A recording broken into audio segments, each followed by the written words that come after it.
This video is brought to you by Ridge Wallet, a slim front pocket wallet available in carbon fiber and titanium. With more than 250,000 sold, a lifetime guarantee and free shipping, get 10% off with the code GOLDFISH at ridgewallet.com. Hello everyone, it's Seth, probably better known as Saffron Olive, and it's time for another Instant Deck Tech.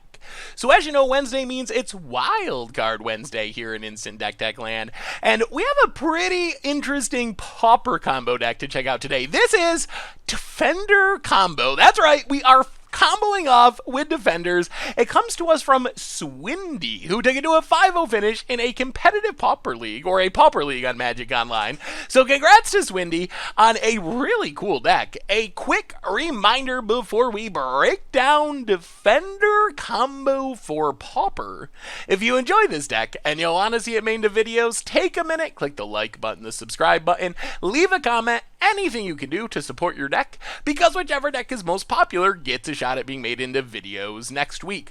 So Defender Combo, as the name suggests, is all about the walls, or the defenders, walls, defenders, whatever. So the main plan of this deck is to play X-Bane Guardians and Overgrown Battlements, and these are the two most powerful creatures in our deck. So each of them taps to add mana equal to the number of creatures with Defender that we control. So X-Bane Guardian does this for mana of any color. The downside is it costs one more mana up front. Overgrown Battlement only makes green mana, but the idea is we play these cards, and we play a ton of creatures with Defender to make our X-Bane Guardian tap for a ton of mana, or Overgrown Battlement tap for a ton of mana, just make tons and tons and tons of mana, and then use that mana to eventually win the game. And we'll talk about how in a minute. So to support our X-Bane Guardian, we got a bunch of Defenders. So Wall of Roots is super sweet in this deck because it kind of makes 2 mana. It makes a mana with our X-Bane Guardian or Overgrown Battlement. Plus we can remove counters from it to make even more mana. So a really solid addition to the deck. Then we just have the walls, the cheap walls. Shield Spear is kind of like a ritual if you look at it that way. It's 0 mana, but assuming we have Overgrown Battlements, X-Bane Guardians on the battlefield,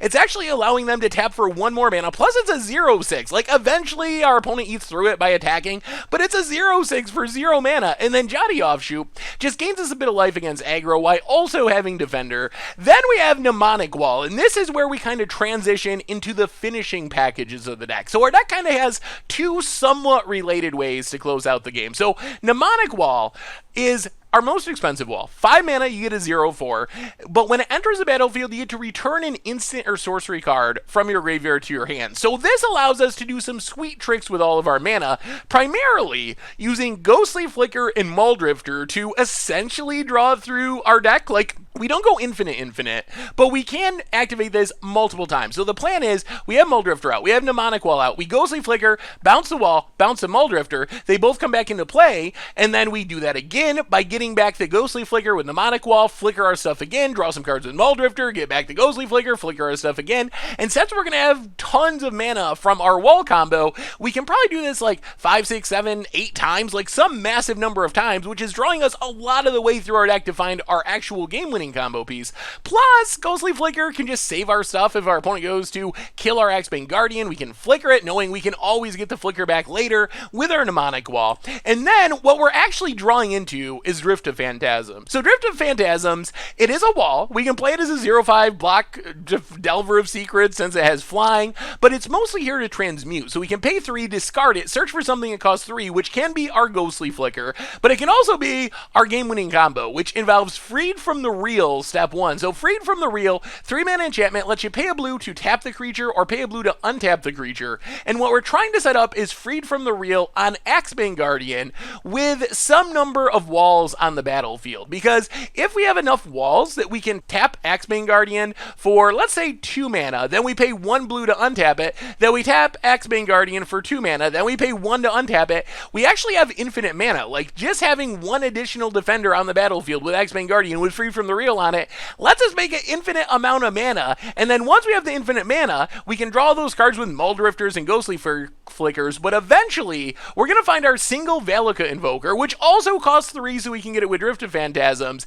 and then we use our infinite mana to just kill our opponent. We play Valakut Invoker, we take and damage our opponent's face, 3 to the face, 3 to the face, 3 to the face, and just kill our opponent with direct damage. As far as the rest of the deck, we have Lead the Stampede and Deep Analysis. Nemesis is just more card advantage, keep us churning through our deck, finding more walls, finding more combo pieces, and then 1 copy of Pulse Marasa, which is mostly to resolve Valakut Invoker through a counter spell. So if we do all that work, our only realistic way of winning the game is to kill our opponent with Valakut Invoker, our opponent counters a Valakut Invoker, then we just pulse it back to our hand because we can draw so many cards with our infinite mana and our ghostly flickers and all that, get the Valakut Invoker back, cast it again, and then proceed to kill our opponent with the damage to the face. Mana base wise, bunch of Pauper duels, some Evolving Wilds, 1 mountain for Valakut Invoker, otherwise a bunch of forests and islands. In the sideboard, Dispel and Hydroblast for counter spells. For Delver, we have 4 Scattershot Archers, also 1 Stormbound Geist, which is just a Delver blocker. It blocks Delvers and any other flyers twice. Moment's Peace for aggro, Pulse Marasa if we really gotta fight through counters or need to gain some life. Fenrir Marauder is kind of a weird hoser for affinity that sacks artifacts. If every time they sack an artifact we gain 5, gonna be really hard for them to like Atog us out of the game. Capsize, backup finisher, infinite mana, bounce all our opponent's stuff. Sure, we don't technically win, but then we could just win by beating down with Delver as we capsize our opponent's stuff every single turn so they can never do anything. Should lead to the concession. And that is Defender combo for Pauper. And that's our instant deck tech for today. So thank you so much for watching. I hope you enjoyed the video, and I will talk to you soon. Thanks for watching the video. If you enjoyed it, help us out by clicking that like button down below. And to keep up on all the latest and greatest, click that subscribe button. And don't forget to hit that bell icon to get alerts whenever we have new videos. And if you want to, check out some of our other sweet videos here and here.